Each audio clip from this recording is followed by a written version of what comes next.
मैं शकील अहमद क्लासेज में आप सभी का इस्तकबाल करता हूं, वेलकम करता हूं, अस्सलाम वालेकुम, स्वागत करता हूं।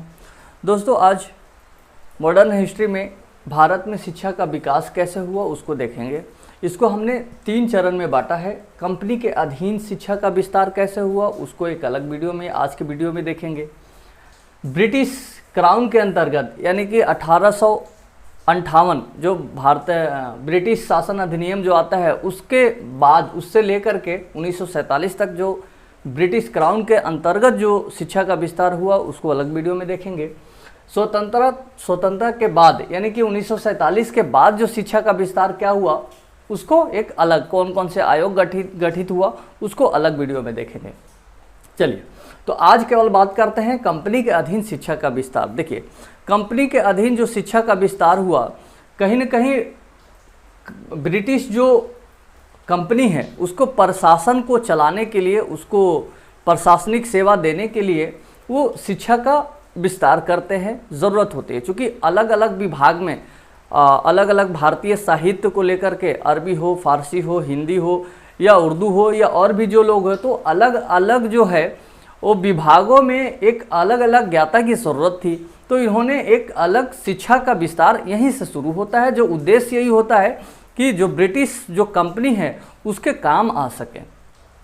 चलिए, उसमें फर्स्ट हम बात करेंगे तो वारेन हेस्टिंग के बारे में। देखिए, वारेन हेस्टिंग जो है 1781 में कलकत्ता में मदरसा का स्थापना करते हैं। मदरसा का स्थापना करते हैं, मुस्लिम जो कानून है उससे संबंधित जो है न्याय के क्षेत्र में उनको जानने समझने के लिए इन्होंने इसको बढ़ावा देते हैं और कलकत्ता में मदरसा को स्थापना करते हैं। तो पहला तो ये उद्देश्य ये था कि मुस्लिम जो कानून है उससे संबंधित है, उन सब चीज़ों से मुतालिक जो है उद्देश्य को, विषय को से संबंधित शिक्षा देना था ये। देखिए, दूसरा आता है जॉनथन डंकन द्वारा 1791 में। देखिए, 1791 में जो आता है तो संस्कृत कॉलेज खोलते हैं। संस्कृत कॉलेज खोला जाता है कहाँ पर? तो बनारस में। तो संस्कृत कॉलेज खोला जाता है जॉनथन डंकन द्वारा 1791। इस समय कौन था? तो लॉर्ड कॉर्नवालिस था।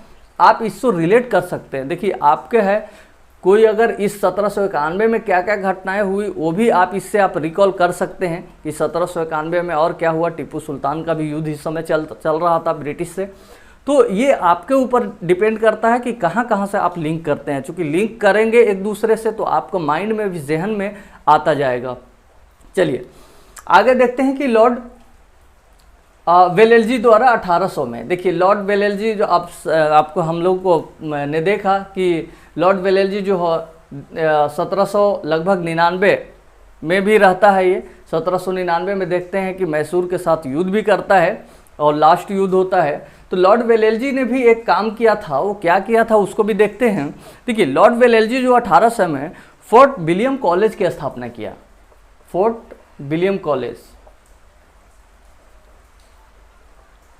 ठीक है, फोर्ट विलियम कॉलेज की स्थापना की लॉर्ड वेलेस्ली ने 1800 में। देखिए, ऐसा इसका उद्देश्य यह था कि कंपनी के जो असैनिक, यानी कि सैनिक नहीं, जो असैनिक जो है, एक तरह से कह सकते हैं कि सिविल जो है, जो लोग काम कर रहे थे उनको जो है शिक्षा दे, अधिकारियों को शिक्षा देने के लिए ये फोर्ट विलियम कॉलेज की स्थापना किया कि उसमें जो भी कंपनी में काम कर रहे हैं असैनिक जो है, सैनिक नहीं हो, असैनिक, उन लोगों को शिक्षा देने के लिए फोर्ट विलियम कॉलेज की स्थापना किया।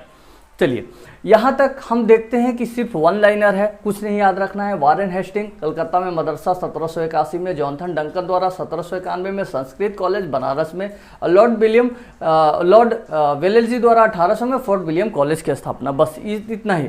अब इसके बाद देखते हैं, देखिए इसके बाद 3 है जो कि महत्वपूर्ण रूप से आपको, जो लास्ट हम बात करें तो चार्ल्स जो है वुड का डिस्पैच जो आया एक्ट, ये 1854 में महत्वपूर्ण रूप से आपको यहाँ से आपको महत्वपूर्ण शिक्षा का एक तरह से कह सकते हैं कि बहुत महत्वपूर्ण भाग है। इसको शिक्षा का मैग्ना कार्ड भी कहा जाता है, मतलब एक गोल्डन एक कार्ड बोला जाता है कि शिक्षा का असल में जो विस्तार यहीं से हुआ। यहाँ तक तो बेसिकली हुआ, लेकिन असल विस्तार आपको लास्ट में हुआ था। चलिए, इसको लास्ट में क्या हुआ था उसको बाद में देखेंगे क्रमबद्ध। अभी देखते हैं 1813 के 1813 में जो स्थानीय विद्वान है उन लोगों को भी शिक्षा में योगदान देने के लिए और उन लोगों को प्रोत्साहित करने के लिए ब्रिटिश कंपनी ने इसके अंतर्गत कुछ जैसे विज्ञान से संबंधित हो, साहित्य से संबंधित हो, इसको विस्तार करने के लिए एक प्रतिवर्ष 1 लाख की राशि भी इसने आवंटित किया कि हम इस क्षेत्र में हम 1 लाख रुपया हम देंगे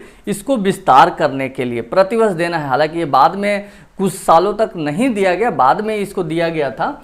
देखिए, लेकिन 1813 के चार्टर एक्ट की हम बात करें तो महत्वपूर्ण रूप से आधुनिक विज्ञान के ज्ञान को आगे बढ़ाने के लिए इसमें दिया गया था। तो कह सकते हैं कि इन सब तीनों, पहले हम देखते हैं कि धर्म के संबंधित शिक्षा कुछ दिया गया और स्थापना किया गया। यहाँ पर पहली बार देखते हैं कि विज्ञान और जो साहित्य है उन सब चीज़ों को शामिल किया गया और इसके मुतालिक जो है शिक्षा देने की या प्रोत्साहन करने की बात कही गई।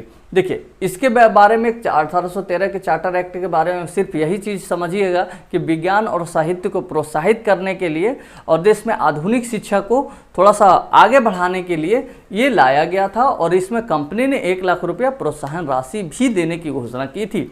चलिए, इसी से मुताल्लिक देखते हैं कि 1813 का ही एक्ट के बाद देखते हैं कि राजा राम मोहन राय, देखिए राजा राम मोहन राय, जैसे हम देखते हैं कि राजा राम मोहन राय हम बात करें तो भारतीय जो है इतिहास में उन लोगों को अगर हम शिक्षा का विस्तार या भारतीय आधुनिक शिक्षा का हम जनक कहें तो भारतीय अगर बात करें तो राजा राम मोहन राय को जाता है। तो राजा राम मोहन राय 1817 में ये हिंदू कॉलेज की स्थापना किया। ठीक है, कलकत्ता में हिंदू कॉलेज की स्थापना किया, कलकत्ता में, तो राजा राम मोहन राय। तो एक देखते हैं कि 1813 का ही चार्टर एक्ट के द्वारा आगे करते हुए राजा राम मोहन राय ने 1817 में हिंदू कॉलेज की स्थापना किया कलकत्ता में। चलिए, इसके मुतालिक भी सिर्फ इतना ही। आगे देखते हैं लॉर्ड मैकाले। देखिए, लॉर्ड मैकाले 1835 की बात करें तो इसका एक 1835 में एक स्मरण पत्र आया और इससे मुतालिक कुछ बातें देखिए, इससे संबंधित देखिए, लॉर्ड मैकाले को भी इस तरह से समझिए कि इससे पहले जो आया था एक अंग्रेजी और देसी, ये दोनों जो एक विवाद छेड़ा हुआ था कि अंग्रेजी भारतीय जो लोग हैं उनका शिक्षा का माध्यम क्या होना चाहिए, अंग्रेजी होना चाहिए या भारतीय जो स्थानीय शिक्षा का जो माध्यम है, जो हमारी भाषा है वो क्षेत्रीय भाषा है वो होना चाहिए। तो इन दोनों में एक विवाद छिड़ा हुआ था, जिसमें देखते हैं कि अंततः लॉर्ड मैकाले जो 1835 में इसने बहुत सारे सिफारिश करते हैं, जो इस सिफारिश में एक तरह से हम कह सकते हैं कि शिक्षा का जो एक माध्यम जो है वो अंग्रेजी बनाता है। यहीं से हम देखते हैं कि शिक्षा का माध्यम जो है अंग्रेजी पहली बार आता है। लॉर्ड मैकाले द्वारा 1835 में एक सिफारिश या एक समर्थन किया गया जो अंग्रेज दल, एक समझिए कि 2 दल था, एक अंग्रेज दल एक भारतीय दल। भारतीय दल का ये मानना था कि हम शिक्षा का जो हम माध्यम रखेंगे वो स्थानीय ही भाषा रखेंगे, लेकिन मानना था अंग्रेज दल को कि शिक्षा का जो माध्यम होगा ये अंग्रेजी होगा। बाद में देखते हैं कि बहुत सारे अमेंडमेंट एक्ट आया बाद में, वो देखते हैं कि धीरे धीरे देखते हैं कि स्कूली स्तर तक तो शिक्षा का माध्यम अपना स्थानीय होता है, बाद में देखते हैं कि यूनिवर्सिटी लेवल पे शिक्षा का माध्यम अंग्रेजी होता जाता है। तो कैसे आगे बढ़ता है देखते हैं कि लॉर्ड मैकाले 1835 में अगर हम बात करें तो सबसे पहले अगर कहें तो अंग्रेजी का समर्थन किया और शिक्षा का माध्यम जो है वो अंग्रेजी बनाया। पहला इसमें महत्वपूर्ण बातें ये हैं, लॉर्ड मैकाले 1835 के द्वारा। देखिए, इसमें ये भी समझिए कि विज्ञान हो या साहित्य हो, सभी में अगर हम शिक्षा का माध्यम की बात करें तो अंग्रेजी को भाषा को सर्वोत्तम प्रधानता दिया गया इसमें। तो एक तरह से कह सकते हैं कि प्राचीन भारत से जो चली आ रही थी हमारी एक संस्कृति, तो संस्कृति को कहीं न कहीं यहाँ पर नुकसान होते हुए दिखता है। तो लॉर्ड मैकाले 1835 में हमारे भारतीय जो संस्कृति हो को कमज़ोर करने का पूरी प्रयास किया। यहाँ पर ये कह सकते हैं सरकार का योजना भी ये था कि समाज के उच्च एवं मध्यम वर्ग को हम अंग्रेजी शिक्षा यानी कि एक तरह से उच्चतर शिक्षा हम दें और इस स्तर से दें और कि अंग्रेजी माध्यम से पद्धर बनाया कि हम भारतीय जो उच्च वर्ग हैं या मध्यम वर्ग है उसको हम इस तरह से हम शिक्षित करें कि बाद में जो है वो तो है भारतीय लेकिन काम आए, यानी काम करे ब्रिटिश लोगों के प्रति वो समर्पित हो करके। तो कहीं न कहीं यहाँ से भी देखते हैं कि लोगों में एक अलग स्तर विभाजन का भी एक कहीं न कहीं यहीं से शुरुआत भी करता है। तो अंग्रेजी शासन के भी शिक्षा के पक्षधर था। तो लॉर्ड मैकाले के बारे में सिर्फ ये समझिएगा कि लॉर्ड मैकाले हमारे भारतीय जो शिक्षा है जो हमारे प्राचीन काल से चली आ रही थी उसको कहीं ना कहीं संस्कृति को कमज़ोर किया और अंग्रेजी शिक्षा का माध्यम बनाया। तो लॉर्ड मैकाले से सिर्फ यही संबंधित है। आगे हम देखते हैं चार्ल्स वुड का डिस्पैच। देखिए चार्ल्स वुड का डिस्पैच एक्ट हम 1854 में, ये चार्ल्स का वुड एक्ट जो है 1854 में, ये एक तरह से हम कह सकते हैं कि भारत में शिक्षा का एक तरह से मैग्ना कार्ड है। मैग्ना कार्ड मतलब बहुत महत्वपूर्ण चीज़ है। इसमें बहुत सारी सिफारिशें किया गया था, जो हम उसको देखेंगे क्या क्या सिफारिश था उसको भी देखेंगे। देखिए इसमें बहुत सारे सिफारिश किया गया। इससे पहले हमने देखा कि भारतीय शिक्षा का माध्यम अंग्रेजी बनाया गया, लेकिन इसमें चार्ल्स वुड का डिस्पैच जो 1854 में हुआ, इसको अलग अलग भागों में बांटा गया। देखिए उच्चतम शिक्षा का जो माध्यम है वो अंग्रेजी बनाया गया, उच्च शिक्षा।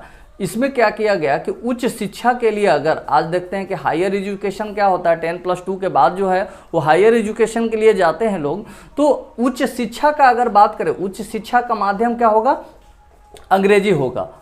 लेकिन स्कूली शिक्षा का अधिकार, अगर एक तरह से कहें कि देसी भाषा अगर शिक्षा का माध्यम क्या होगा, जैसे प्राथमिक पाठशाला का जो होगा वो देसी होगा। देसी मतलब देखिए इससे नीचे आइए, प्राथमिक शिक्षा 5वीं तक जो है वो स्थानीय माध्यम होगा, स्थानीय भाषा का होगा। तो ये आया कि प्राथमिक शिक्षा जो होना चाहिए वो स्थानीय भाषा में होना चाहिए, ठीक है। ये दूसरा, अगर हाई स्कूल की बात करें, हाई स्कूल क्या 10+2 तक, ठीक है, 10 तक हम देखते हैं कि हाई स्कूल का भाषा क्या होना चाहिए, तो हाई स्कूल का भाषा जो होना चाहिए अंग्रेजी और देसी दोनों मिला करके देसी भाषा होना चाहिए। मतलब अंग्रेजी भी हाई स्कूल तक आना अनिवार्य है। आज देखते हैं कि 10th क्लास में कहीं ना कहीं इंग्लिश को, बिहार में अगर बात करें कि इंग्लिश को सिर्फ पासिंग मार्क दिया गया है, उसमें जोड़ा नहीं जाता था, हम लोग देखते आए हैं। तो इन्हीं का एक तरह से एक प्रचलन हम आगे देखते हैं कि जो 5वीं तक शिक्षा है उसमें कोई अंग्रेजी की कोई ये नहीं है, अपना जो स्थानीय शिक्षा है उसको दिया जाए। हाई स्कूल का जो शिक्षा है वो अंग्रेजी और देसी भाषा दोनों मिला करके दिया जाए। और उच्च स्तर का जो शिक्षा है वो माध्यम है वो क्या होना चाहिए, आपको इंग्लिश होना चाहिए। इसके साथ साथ ये भी कहा गया कि स्त्री शिक्षा एवं व्यावसायिक शिक्षा, इस पर भी जोर दिया गया कि हम महिलाओं को भी शिक्षित करेंगे। और एक बिजनेस के लिए जो आज देखते हैं कि MBA या BBA करते हैं तो बिजनेस के लिए अलग है व्यावसायिक शिक्षा, तो व्यावसायिक शिक्षा का भी यहीं से विस्तार हुआ। तो चार्ल्स वुड डिस्पैच का 1854 का जो एक्ट कहिए, ये एक तरह से भारत में शिक्षा का विस्तार का एक मैग्ना कार्ड है। मैग्ना कार्ड तो महत्वपूर्ण, एक बार और रिकैप कर लीजिए। हम कंपनी के शासन के अधीन देखते हैं कि वारेन हेस्टिंग 1781 में कलकत्ता में मदरसा ओपन करता है। जॉनथन डंकन द्वारा 1791 में संस्कृत कॉलेज की स्थापना बनारस में होती है।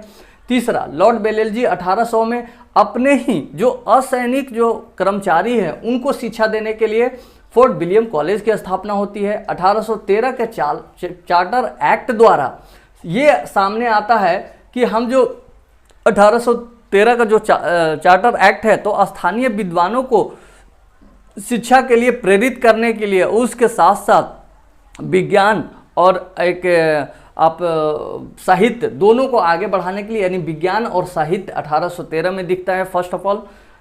इसके बाद लॉर्ड मैकाले हम देखते हैं कि 1835 में अंग्रेजी शिक्षा का माध्यम बनाता है, यहाँ हम देखते हैं। और भारतीय जो है एक तरह से जो चली आ रही थी संस्कृति, एक तरह से कहें तो वो कमज़ोर करने की भरसक प्रयास होती है लॉर्ड मैकाले के द्वारा।